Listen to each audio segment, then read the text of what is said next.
जय श्री कृष्णा दोस्तों, मेरे YouTube चैनल पे आप सभी का हार्दिक स्वागत अभिनंदन है। ये मित्रों, प्रिय भक्तों, पूज्य गुरुदेव जी ने अपनी शिव पुराण की कथा में उन्होंने बताया है कि अमावस्या तिथि के दिन किया जाने वाला बहुत ही खास और महत्वपूर्ण उपाय उन्होंने बताया है, जो कि 7 बिंदी वाला उपाय है। चंदन की 7 बिंदी का उपाय अमावस्या तिथि के दिन करना है। इस उपाय को करने से मनुष्य के जीवन के सारे कष्ट, सारे दुख दूर हो जाती हैं और मनुष्य के जीवन में आने वाली हर परेशानियों को, हर बाधाओं को यह उपाय काटती है। तो प्रिय मित्रों, प्रिय भक्तों, इस उपाय को इस वीडियो में आप सभी लोग बड़े ध्यान से सुनना। और यह उपाय जो है कि पूज्य गुरुदेव जी ने अपनी शिव पुराण की कथा में उन्होंने बताया है। यह उपाय बिल्कुल सत्य है। आप सभी लोग इस उपाय को 29 मार्च 2025 शनिवार के दिन को सभी भक्तगण इस उपाय को अवश्य ही करके देखें। यह उपाय करने से आपको इतना लाभ मिलेगा, इतना धन संपदा मिलेगी कि जिसकी आपने कभी कल्पना भी नहीं की होगी। प्रिय मित्रों, प्रिय भक्तों, आप सभी से मेरा निवेदन है, मेरी प्रार्थना है कि आप इस उपाय को अमावस्या तिथि के दिन करके अवश्य ही देखें। यह उपाय 7 बिंदी वाला उपाय है, जिस उपाय को आपको 7 बिंदी का उपाय शिवलिंग पर करना है। और इस उपाय को करने से आपकी सभी गरीबी, सभी दुख, सभी कष्ट मिनटों में दूर हो जाएंगी। ऐसी महादेव जी की कृपा आपके ऊपर होगी कि आपके ऊपर सदैव के लिए महादेव जी की कृपा, माता लक्ष्मी जी की कृपा सदैव के लिए, हमेशा के लिए बनी रहेगी। तो प्रिय भक्तगणों, आइए इस महा उपाय को हम लोग सुनते हैं और बड़े ध्यान से सुनते हैं। और इस उपाय को आप सभी लोग 29 मार्च 2025 शनिवार के दिन आप सभी लोग अवश्य ही कर लेना, क्योंकि यह चैत्र का महीना चल रहा है और चैत्र के महीने की अमावस्या तिथि के बड़ा ही इसका संयोग होता है। शनिवार और अमावस्या तिथि का यह दोनों ही संयोग बड़ा ही दुर्लभ संयोग होता है। और यह चैत्र का महीना माता दुर्गा का महीना है, माता दुर्गा का समय है, शेरावाली मैया का समय है, जो कि चैत्र माह की नवरात्रि भी प्रारंभ होने वाली है। और अमावस्या तिथि के बाद प्रतिपदा तिथि से नवरात्रि का शुभारंभ हो जाता है। और नवरात्रि तिथि यह चैत्र के महीने में इस बार माता दुर्गा शेरावाली जो है हाथी पर सवार होकर के आ रही हैं। और हाथी पर सवार होकर के माता शेरावाली का आना सबके लिए बहुत ही शुभ समाचार, शुभ संकेत होता है।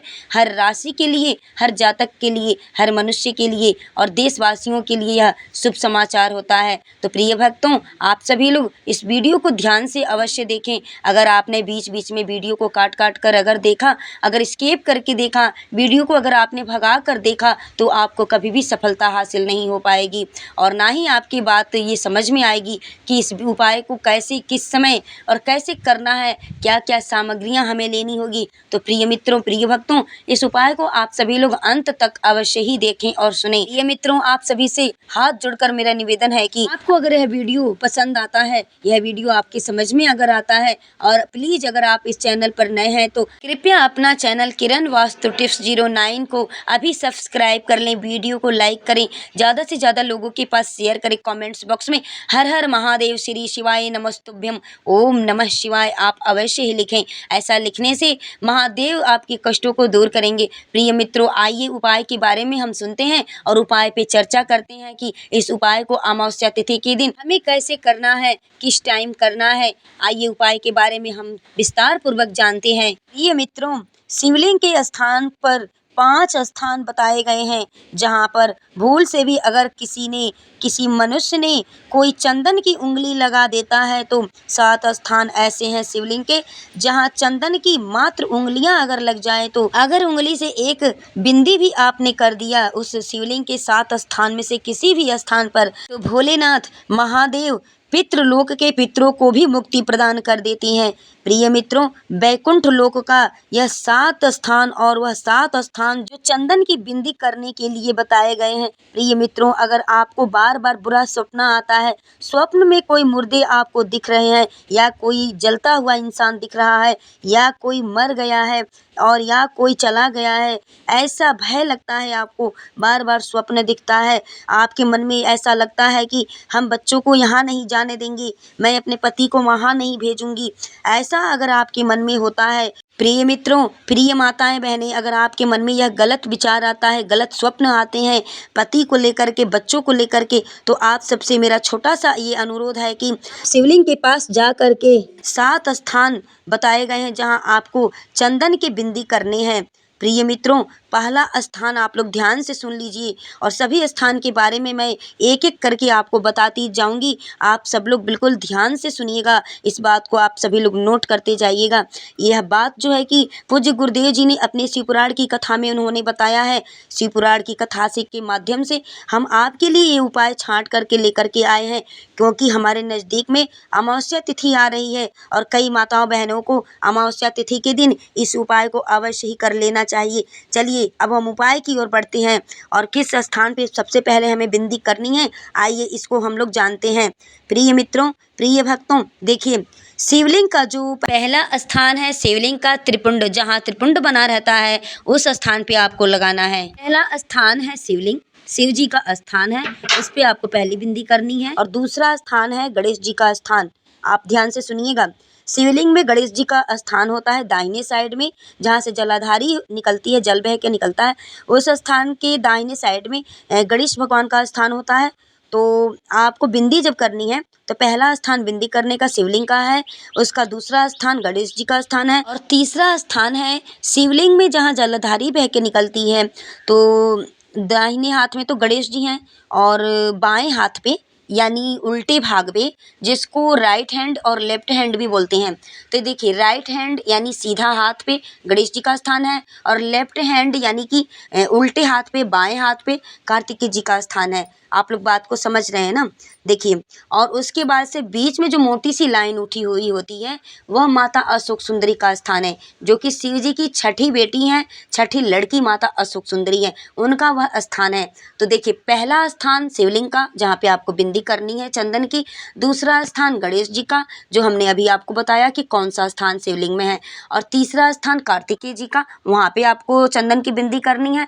चौथा स्थान है जो कि माता अशोक सुंदरी का स्थान है, जहाँ से जलाधारी बह के निकलती है, वहाँ मोटी मोटी सी उठी उठी सी लाइन होगी, उसको आप लोग ध्यान से देखिएगा। सर्प के रूप में यानी सांप जैसा, सांप ही मान के चलिए, वो सर्प है ही है। माता सुख सुंदरी जो है कि सर्प के रूप में है। भगवान शिवलिंग के जो जलाधारी बहती है वहाँ पे विराजमान है वो, वहाँ पे उनका स्थान है माता सुख सुंदरी का। तो चौथा जो चंदन का बिंदी करना है आपको, वह माता सुख सुंदरी का स्थान है। अब पांचवा आप लोग ध्यान से सुनिए, शिवलिंग पर जो बूंद बूंद करके पानी टपकता है उस स्थान पर आपको पांचवी बिंदी लगानी है। और छठा स्थान जो है शिवलिंग का जल यानी शिवलिंग का जो जल बह रहा है, इसके ठीक विपरीत की ओर आपको चंदन की उंगली की एक बिंदी आपको लगानी है। जलाधारी की कटी भाग होती है, माता का हस्तकमल जो है उसके ठीक वहाँ पे लगानी है। देखिए हमने जो यहाँ पे अभी छठा जो स्थान आपको बताया, शिवलिंग का जल बह रहा है, इसके ठीक विपरीत की ओर यानी कि शिवलिंग जो रखे हुए हैं उनका जल जो बह रहा है उसके ठीक विपरीत साइड में यानी शिवलिंग पर ही आपको बिंदी करना है। ठीक विपरीत साइड में यानी पीछे के साइड में, जल जिस दिशा में बह रहा है ना, ठीक उसके विपरीत पीछे की साइड में, जलाधारी के ठीक विपरीत साइड में आपको पीछे की साइड में, शिवलिंग के पीछे की साइड में जो कटी भाग होती है वहाँ पे आपको लगानी है। आपको छठा बिंदी जो है कि चंदन का आपको उंगली से करना है। अब देखिए सातवां जो स्थान है, सातवां स्थान जो है चंदन की उंगली लगाने का, तो वह सातवां स्थान नंदी के मस्तक के ऊपर जो 2 सींग लगे रहते हैं ना, उस पर चंदन की उंगली यह कब लगाई जाती है, या तो अमावस्या के दिन आपको लगाना है, या फिर हमारे पूर्वजों का उद्धार नहीं हुआ है, हमारे पूर्वजों का कल्याण नहीं हुआ है, वो अधोगति में है, या फिर पूर्वजों का हमारे जो उद्धार नहीं हुआ है, जो पूर्वज हमारे चले गए हैं, पूर्वज हमारे जो है कि भटक रहे हैं, दर दर भटक रहे हैं। तो जब पूर्वज हमारे भटकेंगे तो घर में पितृदोष तो लगेगा ही। तो देखिए इस स्थिति में आपको यह चंदन की बिंदी लगानी है। नंदी के मस्तक पर जो ऊपर जो 2 सींग लगे रहते हैं उस पर आपको यह चंदन की बिंदी सातवां स्थान लगानी है। चंदन की उंगली यह कब लगाई जाती है, इसे ध्यान से आप लोग सुनिएगा। या तो अमावस्या के दिन आप लगाइए, या फिर आपको कभी भी लगता है कि हमारे पूर्वजों का उद्धार नहीं हुआ है, हमारे पूर्वजों का कल्याण नहीं हुआ है, कहीं वो अधोगति में तो नहीं रुक गए हैं, चले गए हैं, उनका बस एक बार, रोज़ आपको नहीं ये कार्य करना है, ध्यान रखिएगा, बस एक बार आपको ऐसा लगता है कि हमारे पूर्वज अधोगति में हैं, भटक रहे हैं, तो इस कार्य को आप एक बार अमावस्या के दिन अवश्य करके देखिए। आपको यह कार्य रोज रोज नहीं करना है, रोज रोज करने की जरूरत ही नहीं पड़ेगी। सिर्फ महीने में आपको सिर्फ एक बार अगर अमावस्या के दिन भी आपने चंदन के थोड़ा सा चंदन अगर मेरे देव अधिदेव महादेव के ऊपर आपने अपने देव अधिदेव महादेव के ऊपर आपने ये 7 स्थान पर अगर आपने चंदन की बिंदी कर दी है तो आपके सारे कष्ट सारे दुख आपके सब समाप्त हो जाएंगे। आपको कभी लगता है कि हमारे जीवन में धन संपदा की कमी है, हम बहुत ज़्यादा गरीब हैं, हमारे पास मकान नहीं है, हमें लोग ताना मारते हैं, हमें लोग ये कहते हैं वो कहते हैं, तो प्रिय भक्तों आप अमावस्या तिथि के दिन इस कार्य को करके अवश्य देखिए। यह कार्य जो है कि पंडित जी ने गुरुदेव जी ने शिव पुराण की कथा के माध्यम से उन्होंने बताया है, तो यह हम आपके लिए लेकर के आए हैं इस वीडियो में आप तक पहुंचाने के लिए। तो प्रिय भक्तों इस कार्य को आप अवश्य ही करके देखिएगा। इसमें कुछ पैसा तो लगने वाला नहीं है, सिर्फ आप इस कार्य को करके अवश्य देखिएगा। हो सकता है कि यह कार्य आपके लिए सफलता हासिल हो जाए और ये कार्य आपको सफलता के शिखर तक लेकर जाए। तो देखिए मित्रों, देखिए भक्तों, इस उपाय को आप अवश्य ही अमावस्या तिथि के दिन करके जरूर देखिएगा। देखिए अमावस्या हर महीने में आती है, आप कभी भी चाहें तो इस कार्य को कर सकते हैं। कोई ज़रूरी नहीं है कि चैत्र की अमावस्या हो या फाल्गुन की अमावस्या हो या फिर पितृपक्ष की अमावस्या हो, ऐसा कुछ भी नहीं है। देखिए किसी भी अमावस्या तिथि पर आप इस कार्य को, इस उपाय को, चंदन की 7 बिंदी वाला उपाय को आपको अवश्य ही कर लेना है। अगर पास में शिव जी का मंदिर है तो प्रतिदिन शिव की उपासना करिए, अर्चना करिए, उनकी आराधना करिए। शिव की पूजा पाठ करना कहीं व्यर्थ नहीं जाता है, उसका कई गुना लाभ करके कई गुना फल में उसको प्राप्त करके हमें महादेव देते हैं। तो देखिए इस कार्य को आप सब लोग जरूर करके देखिएगा। चलिए आगे बढ़ते हैं, क्योंकि आप सभी लोग जानते हैं कि भगवान भोलेनाथ को चंदन बिल्कुल प्रिय है। चंदन जो है ना उनको बहुत ज़्यादा प्रिय है, जिसका स्पर्श मात्र लगा देने से पूर्वजों का कल्याण हो जाता है। मित्रों ध्यान से बात को सुनिएगा। मित्रों आपको पता ही है कि अमावस्या का दिन आ गया है और अमावस्या का दिन शनिवार को पड़ जाए तो इस दिन आप क्या उपाय कर सकते हैं, यह वीडियो में बताया गया है। तो चलिए समझ लेते हैं उपाय क्या है और कैसे करना है। दोस्तों इस उपाय में आपको लेना है पीला चंदन और यह कार्य आप अपने घर में भी कर सकते हैं। यदि आपके यहाँ शिवलिंग ना हो तो यह कार्य आप अपने घर में भी कर सकते हैं। अगर शिवलिंग रखे हुए हैं तो आप कर सकते हैं, पास में मंदिर नहीं है शंकर जी का तो घर के भी शिवलिंग पर आप इस कार्य को कर सकते हैं। और यदि आपके घर में शिवलिंग ना हो तो आप मंदिर में जाएं और मंदिर की शिवलिंग पर यह कार्य आप अवश्य ही करें। यह कार्य आपको अमावस्या के दिन ही करना है।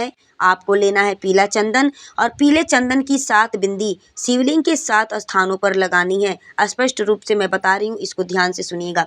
वह स्थान कौन कौन सा है आप देखिए और सुनिए।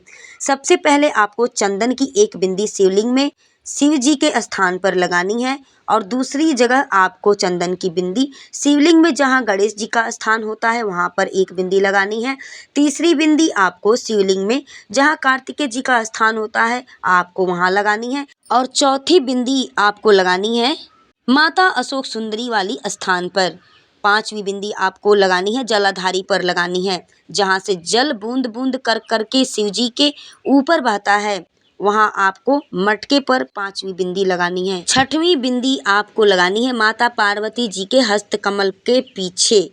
माता पार्वती जी का जो हस्तकमल है जहाँ पे शिवलिंग विराजमान है उनके पीछे की ओर लगानी है। 7वीं बिंदी जो कि अंतिम बिंदी आपको लगानी है जो शिवलिंग के सामने नंदी महाराज बैठे होते हैं उनके मस्तक के ऊपर जो 2 सींग लगे हुए हैं उस पर आपको 7वीं बिंदी लगानी है। चंदन की 7 बिंदियां लगानी है आपको इस तरीके से। यह अमावस्या के दिन आपको सुबह के समय लगानी है। लगाने का मुख्य रूप से समय रहेगा प्रातः काल, सुबह के समय में भी आप लगा सकते हैं, यह कार्य कर सकते हैं, या फिर आप प्रदोष काल में यानी संध्या के समय में भी कर सकते हैं। संध्या के समय, प्रदोष काल का समय आप सभी को मालूम ही है कि सूर्य डूबने के कुछ देर पहले से लेकर के सूर्य डूबने के कुछ समय बाद तक प्रदोष का समय रहता है।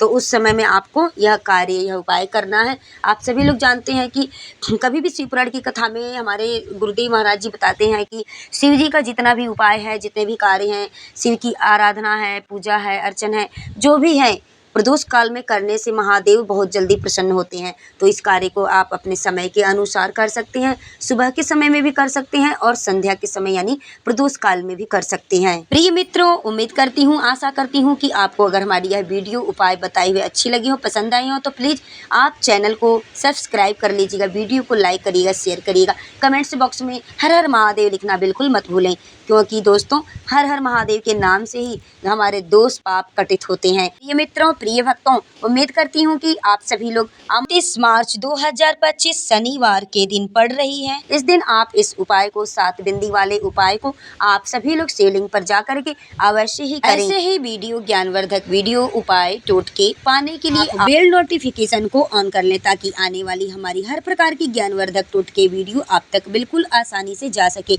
दोस्तों, वीडियो में लास्ट तक बने रहने के लिए आप सभी को मेरे तरफ से दिल से बहुत बहुत धन्यवाद।